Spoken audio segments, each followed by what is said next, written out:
नमस्कार, आप देख रहे हैं न्यूज़ वन इंडिया। मैं हूं आपके साथ राजेश कुमार। गुजरात के मोरबी में मचू नदी पर केबल पुल टूटने से बड़ा हादसा हुआ, जिसमें 140 से ज्यादा लोगों की जान गई। 80 लोग लापता बताए जा रहे हैं। फिलहाल रेस्क्यू ऑपरेशन जारी है। यह पुल करीब 140 साल पुराना है, जिसे रिनोवेट करने के बाद 4 दिन पहले खोला गया। ऐसे में छुट्टियां मनाने के लिए पुल पे भारी संख्या में लोग पहुंचे, जिसके बाद ओवरलोड होने के चलते ये पुल टूट गया। दुर्घटना से पीड़ितों का इलाज अस्पताल में चल रहा है, यानी दुर्घटना में जो लोग पीड़ित हुए, जो घायल हुए, उनका अस्पताल में इलाज चल रहा है। घायलों के परिजनों को 50-50 हजार रुपए का मुआवजा देने का ऐलान किया गया है।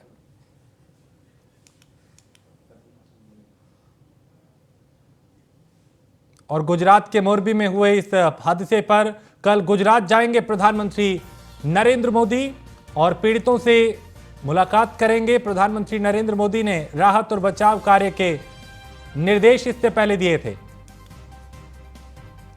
तो पीड़ितों से प्रधानमंत्री मुलाकात करेंगे। चूंकि बहुत से लोग इस हादसे में घायल हुए हैं, जिनका अस्पताल में इलाज चल रहा है। तो गुजरात के मोरबी में ये दुखद हादसा हुआ और कल हादसे में हताहत हुए लोगों से मुलाकात करेंगे, उनका हाल जानेंगे प्रधानमंत्री नरेंद्र मोदी। पीड़ितों से प्रधानमंत्री मुलाकात करेंगे। इससे पहले उन्होंने एक सभा को संबोधित करने के दौरान कहा था कि मैं बहुत आहत हूं इस हादसे से, और मृतकों के परिजनों के प्रति उन्होंने संवेदनाएं भी व्यक्त की थी।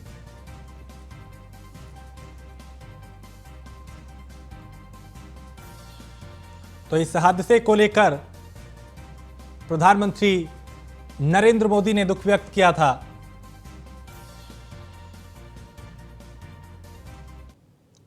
और मोरबी में पुल टूटने से हुई दुर्घटना का अत्यंत दुखद समाचार प्राप्त हुआ। मुख्यमंत्री योगी आदित्यनाथ ने ट्वीट किया।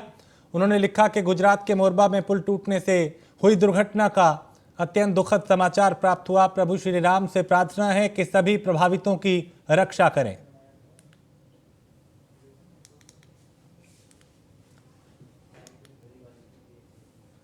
और इस हादसे में सैकड़ों लोगों की जान गई। 170 लोग रेस्क्यू किए गए हैं और कई अब भी लापता हैं। हादसे पर कई राजनेताओं ने शोक जताया। प्रधानमंत्री नरेंद्र मोदी गुजरात के बनासकांठा में कुछ परियोजनाओं की आधारशिला रखने आए। इस दौरान वो मोरबी हादसे पर बोलते हुए भावुक हो गए। उन्होंने कहा कि मोरबी में भयंकर पीड़ादायक घटना से मन बहुत व्यथित है और कल प्रधानमंत्री पीड़ितों से मुलाकात भी करेंगे।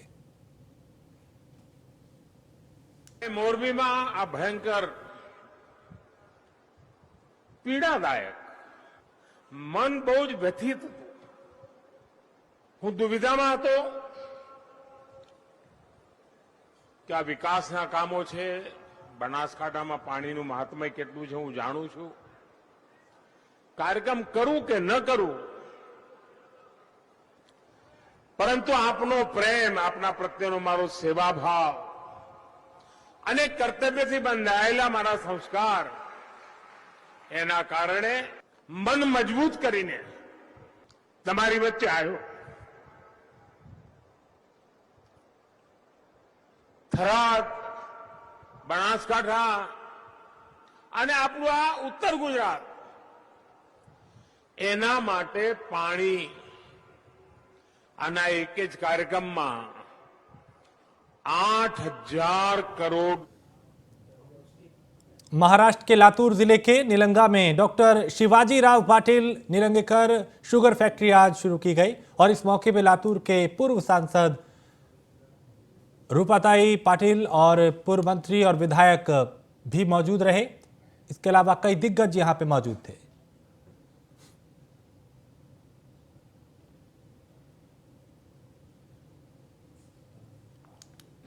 सहकारी साखर कारखाना लीज बाय ओमकार शुगर, उनकी तरफ से ये फैक्ट्री आज चालू हो रही है। इसका बॉयलर का आज बॉयलर की शुरुआत हुई। 5 तारीख को सुबह 10 बजे यहाँ पे जो क्रशिंग का प्रोग्राम है उसका कार्यक्रम होने वाला है। और ये कार्यक्रम के निमित्त से हमने सब हमारे किसान भाइयों को हमने आह्वान किया है कि आपके गन्ने का जो रजिस्ट्रेशन है, उसकी जो नोंद कहते हैं, वो आपके जो गट कार्यालय उसमें उन्होंने उसकी रजिस्ट्रेशन करके लेना, क्योंकि अगर वो रजिस्ट्रेशन अगर टाइम पे होता है तो उनका गन्ना टाइम पे जाएगा। मुंबई में राज्य में महाविकास अघाड़ी की सरकार गिरा के सत्ता में आई शिंदे फडणवीस सरकार के 3.5 महीने के कार्यकाल में देसी विदेशी उद्योग कंपनियों का महाराष्ट्र छोड़कर भागने का सिलसिला थमने का नाम नहीं ले रहा। विमान और रॉकेट का इंजन बनाने वाली फ्रांस की बहुराष्ट्रीय कंपनी रेफ्रान ने भी महाराष्ट्र छोड़ के आंध्र प्रदेश जाने का ऐलान कर दिया है। बता दें कि सैनफ्रॉन कंपनी अब अपना विमानों के इंजन का मेंटेनेंस करने वाला कारखाना नागपुर के मेहान की बजाय हैदराबाद ले जा रही है।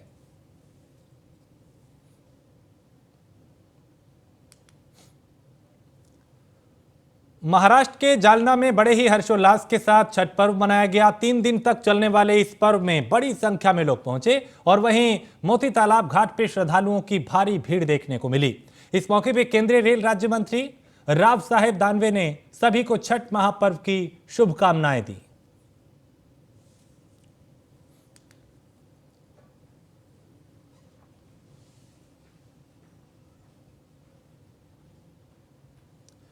और पलामू में मोदीनगर सेंट्रल जेल के सुप्रीडेंट के बॉडीगार्ड ने गोली चला दी, जिससे 2 युवक जख्मी हो गए।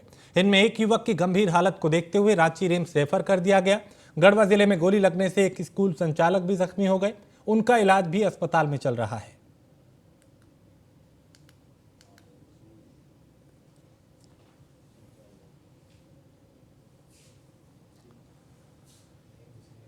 अंतर्राष्ट्रीय पुष्कर मेले को देखते हुए अजमेर पुलिस ने पुख्ता इंतजाम का दावा किया। अजमेर पुलिस अधीक्षक चुनाराम जाट ने अजमेर जिले के सभी थाना अधिकारियों की बैठक ली और जरूरी दिशा निर्देश दिए। एसपी चुनाराम जाट के अनुसार इस बार पुष्कर मेले में 2500 से अधिक पुलिसकर्मियों को तैनात किया जा रहा है, जिसमें से 400 पुलिसकर्मी केवल यातायात व्यवस्था को संभालने के लिए लगाए गए हैं और वहीं बड़ी संख्या में सिविल में भी पुलिसकर्मी तैनात रहेंगे, ताकि पर्यटक और श्रद्धालु के साथ आपराधिक वारदातों को अंजाम देने वाले असामाजिक तत्वों पर भी नजर रखी जा सके।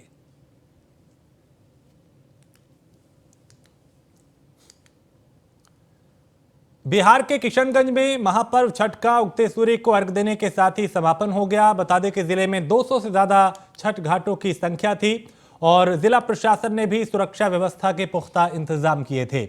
इस दौरान घाटों पर श्रद्धालुओं की भारी भीड़ देखी गई।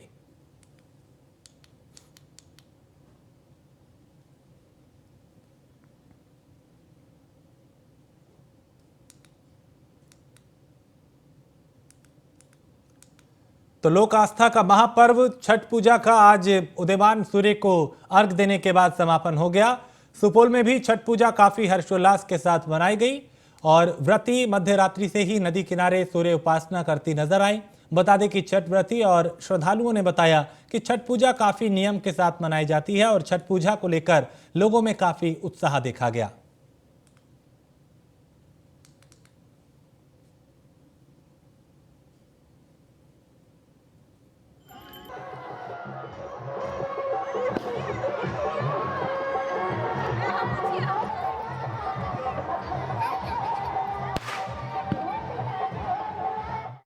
उगते हुए सूरज और उगते हुए सूरज दोनों को अर्घ दिया जाता है और यह पर्व ऐसा है जिसमें लोग प्रत्यक्ष रूप से भगवान की आराधना करते हैं। इस पर्व में न कोई पंडित का काम होता है, लोग डायरेक्ट अपने सच्चे मन से सूरज भगवान को अर्घ देते हैं और उससे अपनी मनोकामना को पूर्ण करते हैं और उत्साहपूर्वक खुशी खुशी इस पर्व को मनाते हैं। 4 दिन से जो है हम लोग छठी माँ के पर्व में लगे रहते हैं और जो है कल 24 घंटा निर्जला व्रत किए और जो है जो भी अपने भारतवासियों के लिए मन्नत रखते हैं सभी को पूर्ण करते हैं। सूरज भगवान और गाय का दूध गंगा जल से अर्घ। और छठ महापर्व की महिमा जानने स्पेन का 12 सदस्यीय दल नालंदा के मोरा तालाब छठ घाट पहुंचा, जहां छठ व्रती महिलाओं को भगवान भास्कर को अर्घ देते देख वो काफी आनंदित हुए। टीम के सदस्य ने बताया कि उन्होंने अक्सर YouTube पे इस छठ महापर्व की लीला को देखा, लेकिन अब आंखों से यहाँ पे देखने के बाद वो काफी इस पल को अद्भुत महसूस कर रहे थे और इसका लुत्फ उठाते हुए भी वो नजर आए।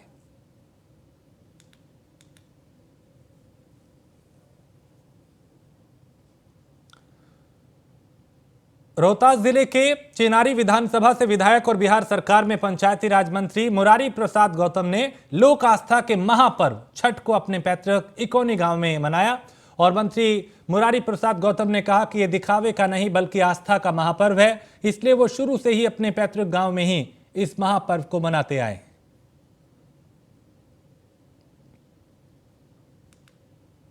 यहाँ करके प्रिपेयर नहीं किए, हमेशा हम छठ गांव पे ही करते हैं। ऐसा लोगों को लगता है कि नहीं मंत्री बनने के बाद नेम फेम के लिए मीडिया में चमकने के लिए छठ घाट पे कर रहे होंगे अपने पैतृक गांव में। आप गांव वालों से भी जानकारी ले सकते हैं। मैं जब भी छठ किया हूँ अपने पैतृक आवास पे किया हूँ, इसी घाट पे मैं करता हूँ। ये हमारा रविदास मंदिर का प्रांगण है, मेरे पिताजी का भी यहाँ मूर्ति लगा हुआ है। हम लोग हमेशा से जब से हम छठ कर रहे हैं इसी घाट पे करते हैं। पूरे गांव के हमारे लोग यही छठ करते हैं। और ये आस्था का पर्व है और ये कोई दिखावा का पर्व नहीं है कि हम कहीं अच्छे VIP जगह पे जा कर के पर्व करें। ये आस्था है मन में, तो पर्व आप कहीं भी कर सकते हैं। तो गांव में जो सुकून मिलती है, जो प्यार गांव से मिलता है, पर्व में क्या है, भाईचारा सौहार्द मिले, सब एक साथ मिल कर बैठे, यही होता है छठ।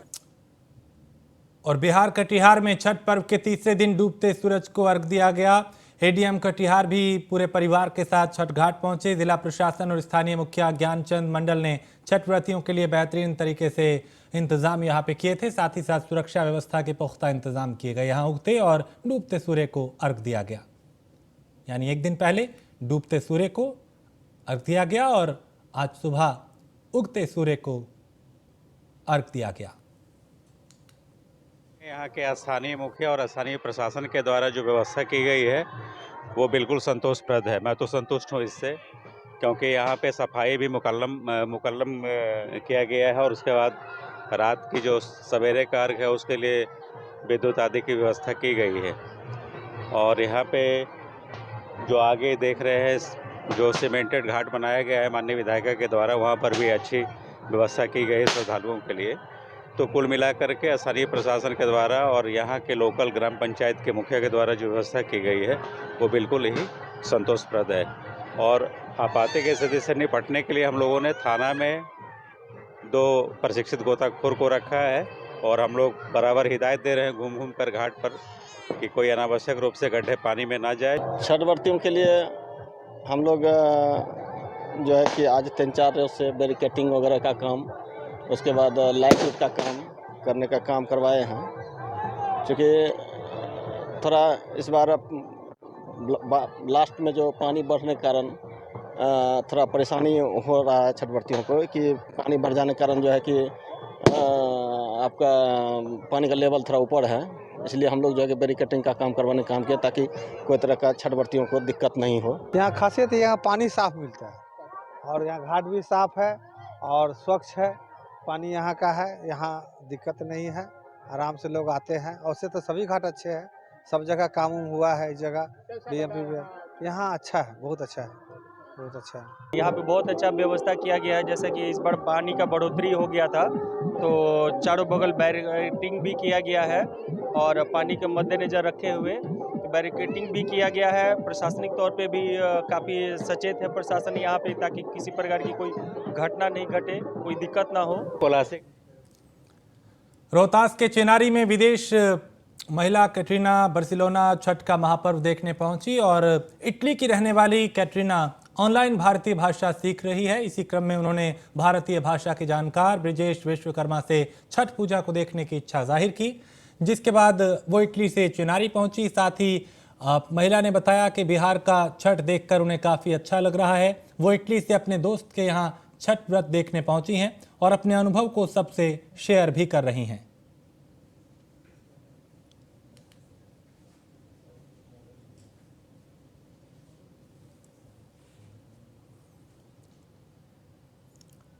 भारतीय मूल के पहले ब्रिटिश प्रधानमंत्री के रूप में ऋषि सुनक ने कार्यभार संभाल लिया है। ऋषि सुनक ने अपनी कोर टीम की घोषणा की है। इसमें सीवान जिले के जीरादेई प्रखंड के जामापुर के रहने वाले प्रज्वल पांडे भी शामिल किए गए हैं। ये बागीश दत्त पांडे के पोते और राजेश पांडे के बेटे हैं। अगस्त 2022 में ऋषि सुनक प्रधानमंत्री पद के लिए खड़े हुए थे। तब प्रज्वल को उनकी पार्टी की तरफ से मुख्य अभियान टीम में शामिल किया गया था। प्रज्वल साल 2019 में मात्र 16 साल की उम्र में ब्रिटेन के कंजर्वेटिव पार्टी के सदस्य के रूप में शामिल हुए थे।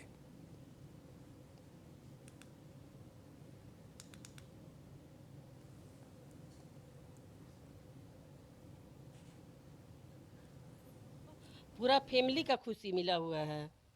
हम लोग बहुत ज़्यादा, हद से ज़्यादा खुश हैं। ये बताइए कि उनका पूरा फैमिली कहाँ रहता था, प्रज्वल कुमार कहाँ पढ़ाई करते थे? उनकी पिताजी सिंदरी में पढ़ाई किए हैं। उनकी प्रज्वल कहती में बंगती में सिंगापुर में किया है। सिंगापुर से ही इतना अपना दादा का, बाबा का, बाप का नाम रोशन किया है। अपना पूरा जिला सीवान का नाम रोशन किया है। ये बताइए कि प्रज्वल कुमार आखिर क्या किया, ऐसा क्या काम किया जो पूरे जिले का नाम रोशन किया है? पढ़ाई लिखाई किया, इससे अपना नाम उजियार किया, उतना मेहनत किया। डिस्ट्रिक्ट का सेठी देने वाला, सरकार बनाने वाला, बोलने वाला मेरा पोता। बिहार के सुपौल में डीएम कौशल कुमार ने जनप्रतिनिधियों और विभिन्न योजनाओं संबंधी कर्मचारियों के साथ समीक्षा बैठक की। इस दौरान कई जनप्रतिनिधि और अधिकारी मौजूद रहे। बैठक के दौरान डीएम ने महत्वाकांक्षी योजनाओं के संबंध में जानकारी ली, जिसमें जल नल योजना, स्कूल, आंगनवाड़ी, प्रधानमंत्री आवास योजना शामिल है। साथ ही योजनाओं की बेहतर स्थिति बनाने को लेकर कर्मचारियों को कई जरूरी दिशा निर्देश भी दिए।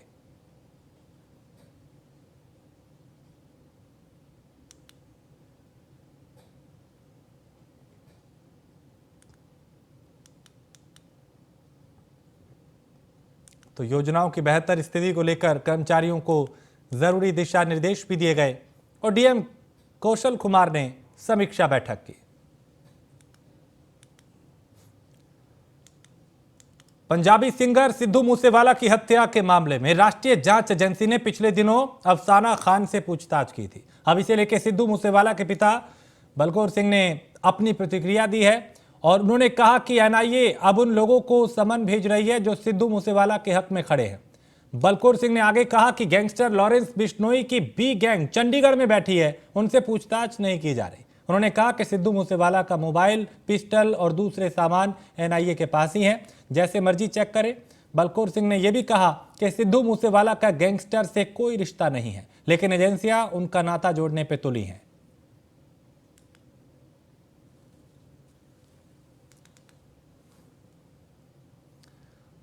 राष्ट्रीय एकता के प्रतीक सरदार वल्लभ भाई पटेल की जयंती आज पूरे देश में मनाई जा रही है। चंडीगढ़ स्थित हरियाणा सिविल सचिवालय में हुए मुख्य कार्यक्रम में सीएम मनोहर लाल ने बतौर मुख्य अतिथि शिरकत की। इस दौरान मुख्यमंत्री ने कार्यक्रम में संबोधित करते हुए कहा कि आज के दिन को हम राष्ट्रीय एकता दिवस के रूप में मनाते हैं। देश की नई पीढ़ी में देश की एकता और अखंडता के प्रति भावना जागृत करने के लिए सरदार पटेल की जयंती मनाई जाती है।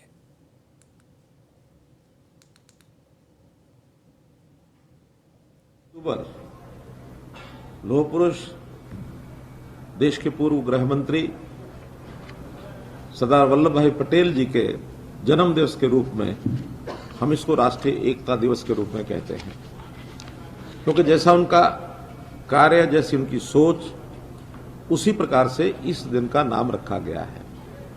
और ये दिन हम अपनी नई पीढ़ी, उसके मन में देश की एकता, देश की अखंडता की जागरूकता पैदा करने के लिए पिछले कई वर्षों से मनाना हमने शुरू किया है।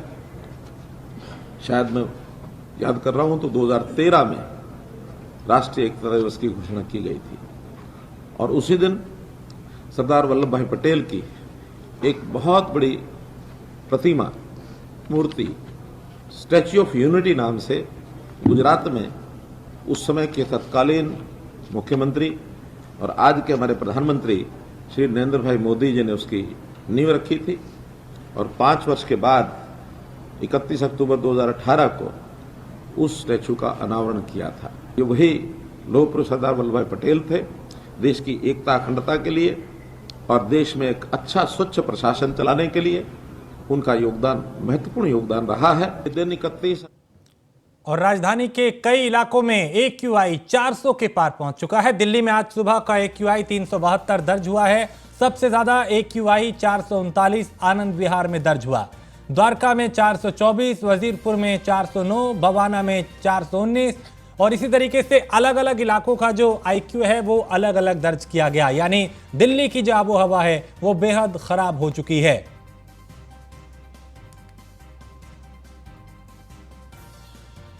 तो राजधानी के कई इलाकों में AQI जो है वो 400 के पार पहुंच चुका है और कई इलाके ऐसे जहां पे चूंकि अलग अलग इलाकों का अलग अलग AQI दर्ज किया गया। सबसे ज्यादा AQI 439 आनंद विहार में दर्ज हुआ। इसके अलावा द्वारका, वजीरपुर, बवाना, जहांगीरपुरी, इंडिया गेट, यहां पे 400 से ऊपर ही AQI दर्ज किया गया है। यानी दिवाली के बाद दिल्ली की जो हवा है वो काफी खराब हो चुकी है।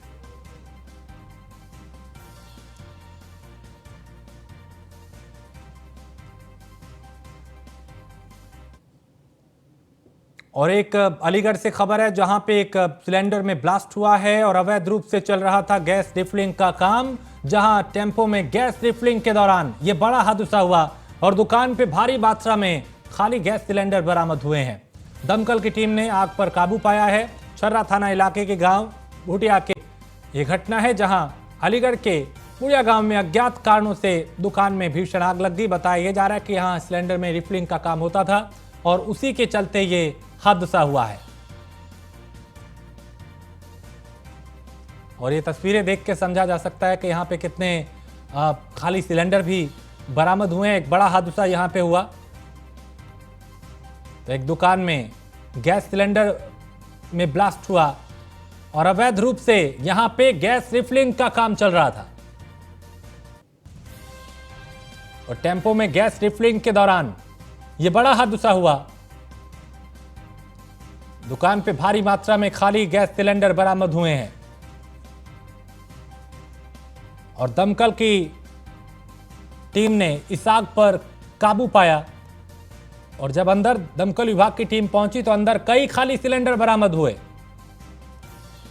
तो यहां पे गैस रिफिलिंग का काम किया जा रहा था ऐसा बताया जा रहा है, लेकिन प्रशासन इससे बेखबर था और एक बड़ा हादसा यहां पे हुआ। गैस रिफिलिंग का काम अवैध रूप से यहां चल रहा था और गैस रिफिलिंग के दौरान यहां हादसा हुआ जहां एक गैस सिलेंडर में वो फट गया और उसकी चपेट में पूरी दुकान आई। पूरे इलाके में उस वक्त अफरा तफरी मच गई। दमकल विभाग को सूचना दी गई। मौके पर पहुंची दमकल विभाग की टीम ने काफी मशक्कत के बाद इस आग पे काबू पाया गया। लेकिन जिस वक्त आग बुझाई जा रही थी उसके बाद यहां पे कई खाली सिलेंडर बरामद हुए हैं।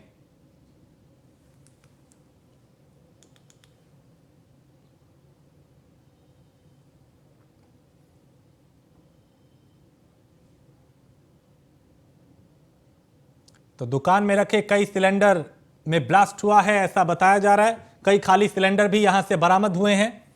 दमकल की कई गाड़ियों ने इस आग पर काबू पाया और आग बुझाने में काफी मशक्कत करनी पड़ी दमकल विभाग के कर्मचारियों को।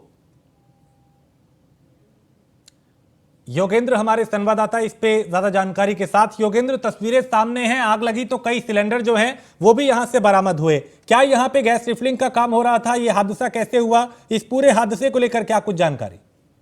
देखिए, छर्रा का इलाका है, बुढ़िया गांव बुढ़िया है। वहां पर एक व्यक्ति है जो कि जो बड़े सिलेंडरों से छोटे सिलेंडरों की रिफिलिंग करता था। उसी दौरान वहां पर जो कहते हैं किसी गैस लीक के दौरान वहां पर आग लग गई। आग लगने के बाद वहां पर एक के बाद एक कम से कम 10-12 सिलेंडर लगातार फट गए और उससे काफी बड़ी संख्या में दूर दूर तक मतलब आग हो गई। लेकिन गनीमत ये रही है किसी को जो कोई उसमें घायल नहीं हुआ, लेकिन पूरा मकान तहस नहस हो गया। अब जो पुलिस है वो इस बात की जांच कर रही है कि ये किस तरीके से रिफिलिंग का धंधा, जब रिफिलिंग का धंधा होता है, जब उनसे सेटिंग होती है तो पुलिस कुछ जांच करती नहीं। जब ऐसा कोई एक मामला हो जाता है पुलिस 4 दिन जांच करेगी फिर चुपचाप बैठ जाती है। तो वो प्रोसेस है। अगर पुलिस इस ढंग को इस सिस्टम को कायदे से देखे तो ऐसी घटनाएं की पुनरावृत्ति होगी नहीं। जिस वक्त ये हादसा हुआ क्या कुछ लोग यहाँ मौजूद थे? किसी के हताहत होने की कोई खबर तो नहीं? देखिए, इस टाइम जिस टाइम ये हादसा हुआ या तो जिस तरीके से वहां पर कोई भी घायल नहीं हुआ, क्योंकि जैसे ही लीक हुई, लीक होने के बाद उसमें आग लगी। तो आग लगने के बाद या तो उससे पहले भाग गए या वो खाली थी जो परमिसेस था।